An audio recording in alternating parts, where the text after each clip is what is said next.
Nicolas Sarkozy est toujours ce soir en garde à vue dans les locaux de la police judiciaire de Nanterre. L'ancien président de la République est entendu depuis ce matin dans le cadre de l'enquête sur les soupçons de financement libyen de sa campagne électorale de 2007. Son placement en garde à vue a suscité des réactions indignées au sein de son ancien parti. Sophie Rodier, Thierry Curtet et David Fossard. Nicolas Sarkozy en garde à vue depuis ce matin face à des policiers du service anticorruption. La justice veut savoir si l'ancien président a profité d'un financement illicite de la part de la Libye de Mouammar Kadhafi lors de sa campagne victorieuse de 2007. Pour Laurent Wauquiez des Républicains, cette garde à vue est un acte humiliant et inutile. Nadine Morano, proche de l'ancien président, préfère, elle, parler d'acharnement. J'apprends qu'il est mis en garde à vue et je me dis encore, voilà, et je me dis il y aura un non-lieu et encore une fois il sera sali, mais encore une fois quand il sera blanchi, ce sera des petites lignes dans la presse. Du côté du gouvernement, pas question de nourrir une quelconque polémique. Par définition, il n'y a pas de commentaire à faire sur les affaires judiciaires en cours. Un ancien président en garde à vue, pas de quoi choquer dans les autres partis. Ce qu'il faut que les Français comprennent, c'est que, quel que soit notre statut, nous sommes tous conduits à répondre de nos actes devant la justice. Et c'est très bien qu'il en soit ainsi. Si réellement on a la preuve qu'il y a eu ce financement, on est dans un cataclysme démocratique. Malgré les critiques, tous les partis appellent au respect de la présomption d'innocence.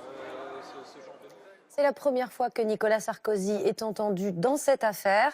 Elle a éclaté en 2012 avec la publication par Mediapart d'une note laissant penser que le colonel Kadhafi avait versé 50 millions d'euros pour la campagne de Nicolas Sarkozy. L'enquête a semblé s'accélérer avec l'arrestation en janvier d'Alexandre Djouri à Londres, un homme d'affaires soupçonné d'avoir joué un rôle d'intermédiaire. Hakim Abdelkalek.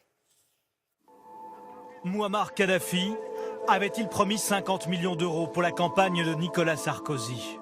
Une partie est-elle arrivée en France? Oui, avait prétendu le dictateur libyen dans une interview accordée à cette journaliste du Figaro en mars 2011. En voici les extraits sonores diffusés dans Pièces à conviction. C'est moi qui l'ai fait arriver au pouvoir en France. Nous lui avons donné le financement nécessaire. Un homme sulfureux déclare avoir joué les intermédiaires. Ziad Takieddine, mis en examen dans un autre dossier, affirme avoir transporté, à au moins 3 reprises, des valises pleines de billets entre Tripoli et Paris. C'était pour financer la campagne de Nicolas Sarkozy, répète-t-il depuis des années. Comment vous faites pour sortir de l'aéroport avec cette valise pleine d'argent? Je passe comme les passagers passent la douane normale. Des accusations que Nicolas Sarkozy a toujours rejetées. Avez-vous, oui ou non, reçu de l'argent liquide de Libye pour financer votre campagne de 2007, comme l'a affirmé l'intermédiaire Ziad Takieddine? Quelle indignité. Nous sommes sur le service public. Vous en avez parlé vous-même hier soir. Vous n'avez pas honte de donner écho à un homme qui a fait de la prison. Un autre homme intéresse la justice, Alexandre Djouri, un franco-algérien arrêté récemment à Londres. Il est suspecté d'avoir été l'un des intermédiaires entre la Libye et la France. Son nom apparaît dans une curieuse transaction. 500 000 euros versés sur le compte personnel de Claude Guéant via une banque en Malaisie.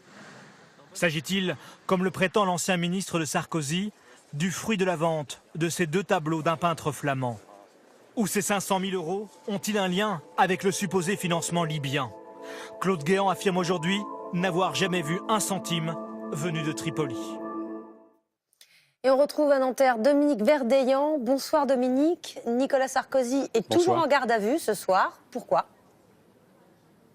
Eh bien écoutez, tout simplement parce que les enquêteurs tentent de faire entrer 5 ans d'instruction dans 48 heures de garde à vue. Alors actuellement, il y a face à face d'un côté Nicolas Sarkozy qui est assisté par ses avocats et de l'autre des policiers qui connaissent parfaitement le dossier et qui l'interrogent sur des documents recueillis lors de perquisitions et des PV d'audition de témoins qui mettent en cause l'ancien chef de l'État. Alors la garde à vue, c'est la procédure habituelle dans ce genre de dossier assez complexe. Cette garde à vue peut se prolonger jusqu'à jeudi matin, ce qui laisse à penser que Nicolas Sarkozy pourrait passer la nuit dans les locaux de la police judiciaire ici à Nanterre.